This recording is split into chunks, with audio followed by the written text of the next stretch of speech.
Welcome to The Layered Tribe. where we're unmasking blend reality.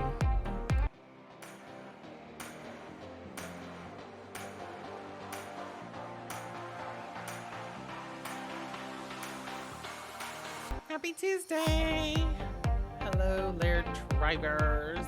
We're officially out of our book review series, but something that did stick out at me that I kind of wanted to just still touch on was a part where she talks about where she was cut off from social media from her husband when they got divorced and cut off from, all the social channels and communications. But that somehow she ran across a dating profile of his. She was kind of like, it's funny because the person he's looking for is me, or at least the me who I was before we got married. From the Blissfully Blended BS book from Rebecca Eckler that we just did the series on. She talks about that who she was before the fights, before the hurt feelings, and the bio versus the non-bio conversations, and just how that just weighs you down. And I really wanted to talk about today as like the circumstance of layered tribes. And my husband, he's not a fan of this whole thing because he feels like, it's just so divisive. It's just so negative. You have these bio versus non-bio, and maybe everybody is just trying to get along. And I'm like, well, remember those rose-colored glasses that we talked about? Yeah. Anyway, one thing that we learned in therapy is he is not the bad guy, and I'm not the bad person, and kids aren't the bad people. It's a bad situation. And it's a bad situation because of the nuances. And how if you remove the people from it, the situation just sucks. And the situation sucks, and it makes you feel like you're the bad person. It makes you view your spouse or partner in the light of that they're the bad person attacking your child, or you're the one put in the bad spotlight. And it's just kind of like, we're all good people here just trying to build a life together. And it definitely takes a toll because you're not the fun person when you first met and the flirty person, because you're in battle stance mode and you're like, I got to make sure you don't say something or do something to hurt my child. And it's kind of funny because he would we would get into fights, and I would talk about, and you stomp around the house and you're just like, 3, 5, 4, 5, I smell the blood of an Englishman. I don't even know. He's never said that, by the way. But I, in an argument, told him this one time, and he was like, you're calling me an ogre. And I'm like, you are an ogre. I don't even think people use the word ogre anymore.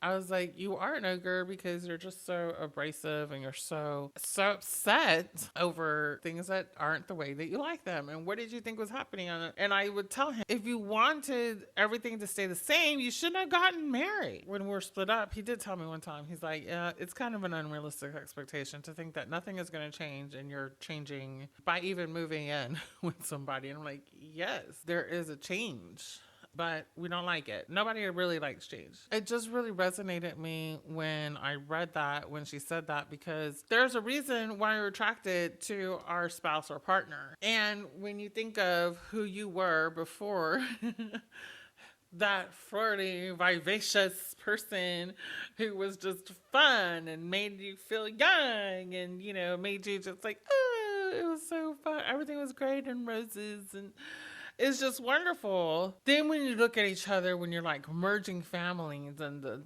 struggles and then the fights and the territorial stances that you wind up in, it's a pretty big distance. And I kind of resonated with that because I remember, and my husband has brought up so many times, there was one day that he came over. I lived in I refused to commute. And at the time I had gotten a job inside a downtown loop of Houston. And I moved from the suburbs from a 3-bedroom, 2.5-bath house to a very tiny 1-bedroom apartment. It was extremely tiny. And it was part of a little fourplex. I was like, I would rather live in a tiny space. My daycare bill, I think it either doubled or tripled because her daycare was where it was. And so the money that I was paying in rent in the suburbs went more towards daycare. And so then I had to cut my rent, which is why we had such a tiny place. And it was an older place. I like older houses. I like older homes. So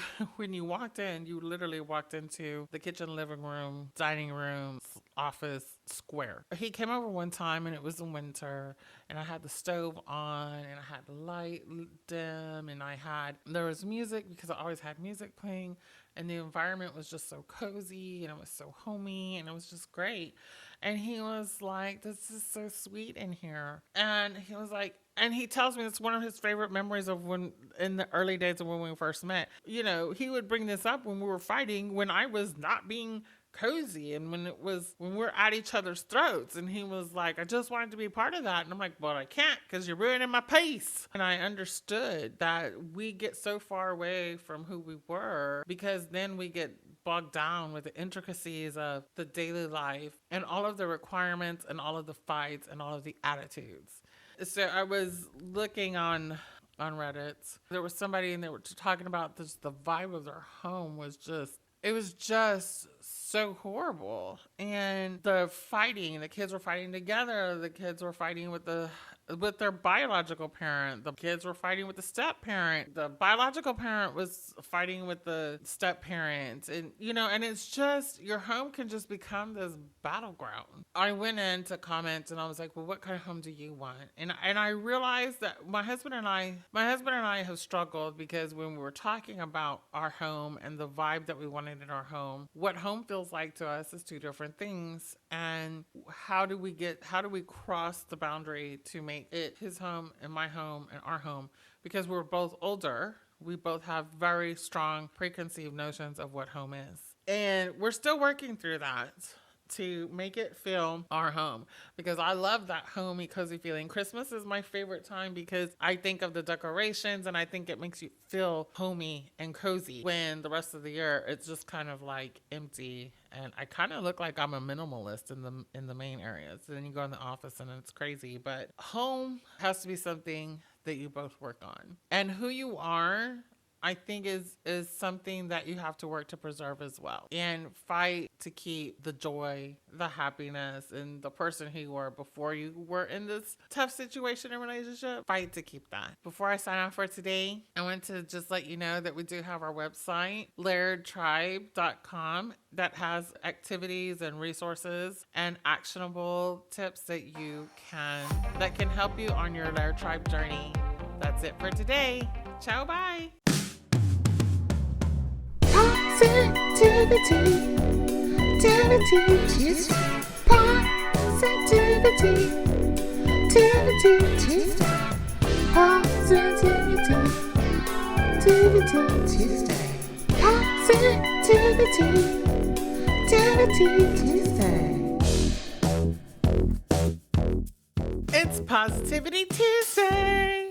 Today's positive thing about being in a Laird Tribe is you have support in spouse. So I asked my husband, I was like, hey, I came up with the first big topic for Positivity Tuesday. So I need you to come up with the next topic. And he's like, really? You could only come up with one thing? And I was like, really? I need you to tell me something positive, sir. So he was like, well, I think even though there's all these hardships and weirdness about their tribe, he was like, I think one of the biggest positives is you still have somebody who can give you support, which honestly is kind of a play on the first one that I did, which I think is kind of funny, because I'm like, oh, well, I kind of said the same thing in that you have like somebody with different perspective. But he was like, well, you kind of have somebody to kind of like walk through life with, which I guess to me is, you know, the whole marriage thing anyway, is that you do have someone to do life with. That is today's positive, is like, even in the midst of everything that's going on and the craziness. So I want to hear from you. What's the one positive thing that you can think of that you are really kind of happy to have your partner or your spouse's support in? Have a positive Tuesday. Positivity, Tuesday. don't forget, we'd love to hear from you. We welcome comments, testimonials, thoughts, questions, or rants, either by submitting a form on our website or leaving a voicemail at 281-946-9886. This is Jenny, and I wish you strength, grace, and wisdom as you continue this tricky journey with your modern Laird tribe. Bye.